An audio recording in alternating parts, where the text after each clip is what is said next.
Welcome, my lovelies. I'm really thrilled to have you here. If this is your first time tuning in, welcome. Come join the family.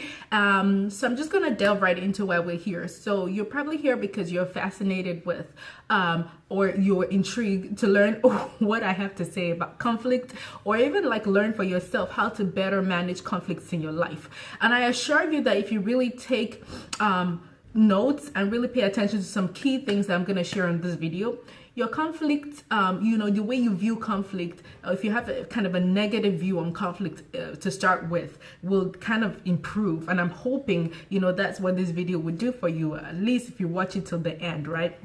So just the thought of conflict, creates different kinds of emotion. It breeds different kinds of reaction from different people. Some people kind of love the idea to have conflict. They like to hear their own voice. They like to win. They're very yes, it's kind of like a self-worth type thing for them. Like if they win a conflict, they have won.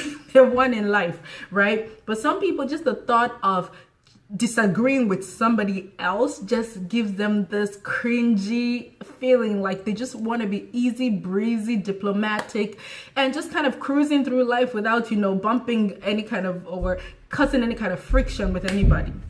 So let's just get right into it. So this a couple of things I'm going to be sharing with you are really they're extracted from the TKI conflict model. If you guys have been following me for any length of time, from my get to know me video that I love. I have this odd fascination with personality, and honestly, that's really what drove me into the field of psychology in the first place. Just understanding why people do what they do. I am more of a people person than a task-oriented person to start with. So I'm more content not doing anything, but really connecting with people. So that's why I guess I'm kind of fascinated with learning more about people, and conflict is a huge part of interconnectedness. If you don't want to have any kind of conflict, just stay in your own man cave. Don't deal with anybody. But if you have any kind of exposure or interaction to people, they will get on your nerves, and you will get on their nerves.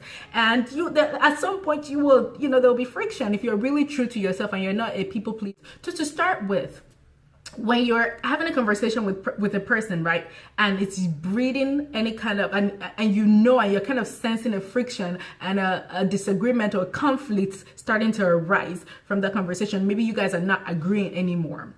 One thing you should keep in mind, if you don't hear any other thing I'm sharing on this video, this one thing, please keep this in mind.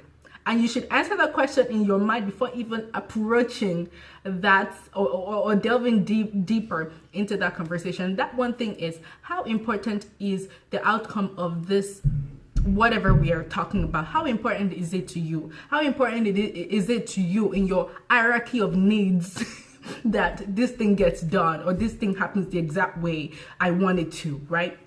So if you're able to answer that question, I think then we can now jump right into how you can handle the conflict going forward. So I'm going to share really quickly how a lot of people handle conflict. Majority of us, because I'm not really one to put people in a box, but 5 reasons that are very common and proven to be, the ways that people kind of handle conflicts. So the first one, and in no particular order: avoiding, collaborating, competing, compromising, accommodating. I'm just gonna explain real briefly what each of them mean in a conflict kind of situation. So when people avoid conflict, a lot of time people think avoiding is a bad thing. Like, why would you avoid conflict? But again, if you have answered that question in your mind, so say I'm having a conversation with a person and the conflict is starting to brew, and I notice that, okay, this is not even that serious in my life. Like, it's one of those pick your battles kind of situation. Nothing is going to change in my life if this person wins this argument, or if this person gets this certain outcome. Then I'm like, you know what? It's, I'm just gonna, I guess I'm not gonna deal with it. I'm not gonna deal with it. And that is where the avoiding come. When you don't deal with the situation, you're just like, I'm done. I don't want to deal with it. You can do whatever you want with this or whatnot. So I'm not really seeking to gain or lose or whatever. So I just avoid altogether. So if it actually means a little bit to me, right? So if I actually remotely care about this, right, I would tend to compete with that person. So that's where the arguments start. Like, oh, I bring my own point, you bring your own point. So competing is when I would actually fight for me to win that particular argument or win that particular outcome, whatever it is. So compromising is, you know, I actually want this, right? I want this, but I guess we can kind of find a middle ground. So it's kind of like a 50-50 type of thing. So I'm not 100% getting what I want, and you're not 100% getting what you want, but we're kind of happy with whatever resolution we have, right?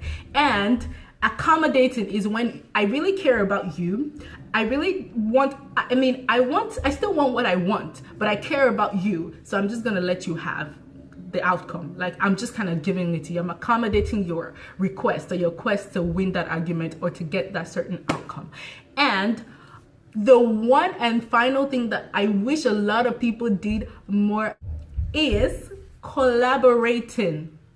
So in collaboration, you know, it's almost like, okay, this on the hierarchy of need, I really care about this thing, you really care about this thing, but neither of us is gonna get like 50-50. You know, we're gonna come together, discuss things. So collaborating usually takes time. It's not just 1, 2, 3 and we've gotten to the outcome. It takes time because we come together, you bring your own thoughts and your own rationale behind the argument or whatever we're trying to achieve. I bring mine, and we kind of, you know, work it out, and we develop a third solution. So usually with collaborating, it's the best way to handle conflict, but a lot of people don't have that time, and quite frankly, a lot of people don't even have that patience to really, you know, get things nitty gritty and really dig out an alternative factor that, okay, this is even something that is even much more better than what both of us started with. So I really hope you learned something. This is really quick one, and there's some pros and cons for each type of the conflict module. But I feel like